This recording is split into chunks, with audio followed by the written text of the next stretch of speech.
Seu som ressoa e se espalha em toda a terra. Os céus proclamam a glória do Senhor e o firmamento a obra de suas mãos. O dia ao dia transmite esta mensagem, a noite à noite publica esta notícia. Não são os discursos, nem frases ou palavras, nem são vozes que possam ser ouvidas. Seu som ressoa e se espalha por toda a terra. Chega aos confins do universo a sua voz. Seu som ressoa e se espalha em toda a terra. Cristo ressuscitou dos mortos. Ele é as primícias dos que dormem, e nós também ressuscitaremos. Na primeira leitura, temos um dos capítulos mais significativos do Novo Testamento, pois trata do tema da ressurreição de Cristo e suas implicações para os cristãos. Paulo começa lembrando aos coríntios a mensagem do Evangelho que ele recebeu e transmitiu a eles, que Cristo morreu por nossos pecados, foi sepultado e ressuscitou ao terceiro dia de acordo com as Escrituras. Ele enfatiza os relatos de testemunhas oculares do Cristo ressurreto, afirmando que ele apareceu a Pedro, a Tiago, aos apóstolos e a mais de 500 irmãos e irmãs de uma só vez, e por último apareceu a ele, ao próprio Paulo. Paulo então aborda a importância da ressurreição de Cristo, afirmando que se Cristo não ressuscitou, nossa fé é vã e ainda estamos em nossos pecados. Mas visto que Cristo ressuscitou dos mortos, ele é as primícias dos que dormem, e nós também ressuscitaremos com um corpo incorruptível. Inclusive, Paulo continua descrevendo a natureza do corpo da ressurreição, que é diferente dos nossos corpos terrenos atuais. Quando ressuscitarmos, teremos corpos imperecíveis e imortais. Essa leitura oferece esperança e segurança para os cristãos, lembrando-nos de que a morte foi tragada pela vitória de Cristo por meio de sua ressurreição. A ressurreição confirma o fato de que a morte de Cristo pagou todo o preço do pecado. O termo grego traduzido por ressuscitou aqui está no tempo perfeito, enfatizando os efeitos contínuos deste evento histórico. Hoje, Cristo é o Salvador ressurreto.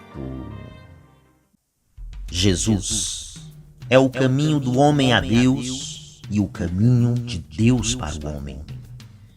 É a verdade que liberta, que santifica, que conduz os santos à casa do Pai. É a vida que se opõe à morte. É o doador da vida para os que são seus.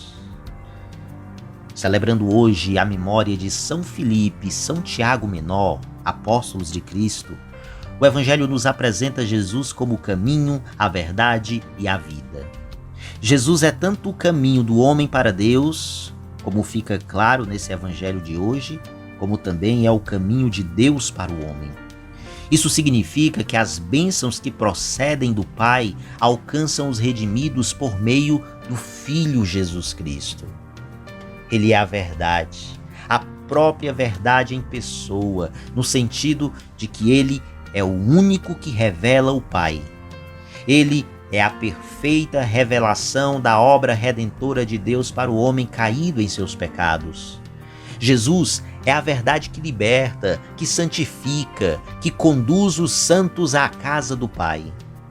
Ao dizer eu sou a vida, Jesus se coloca como sendo a fonte da vida que se opõe à morte. Ele tem a vida em si mesmo. Por isso, somente ele pode ser o doador da vida para os que são seus.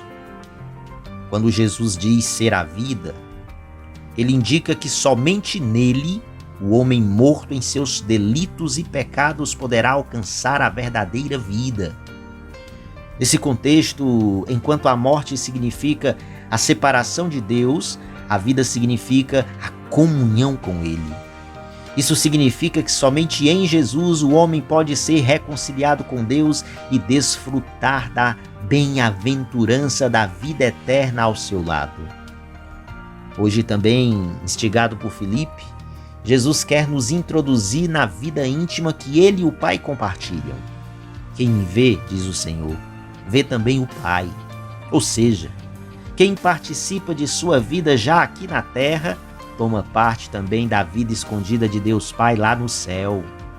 Isso nos mostra a importância e o valor de uma vida espiritual bem cultivada.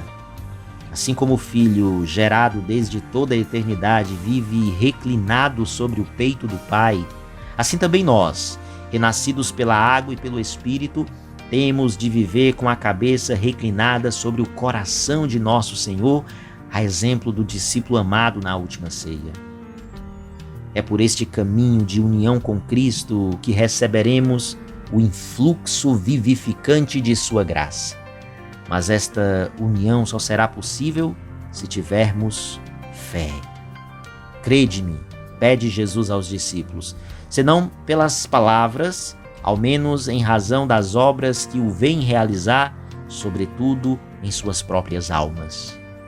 Que Jesus se digne em abrir os nossos olhos para a sua presença em nossas vidas e, tocando-nos com a sua graça, nos faça crescer de fé em fé até o dia em que, rasgando os céus, poderemos contemplar o rosto descoberto de Deus. Louvado seja o nome de nosso Senhor Jesus Cristo, para sempre seja louvado.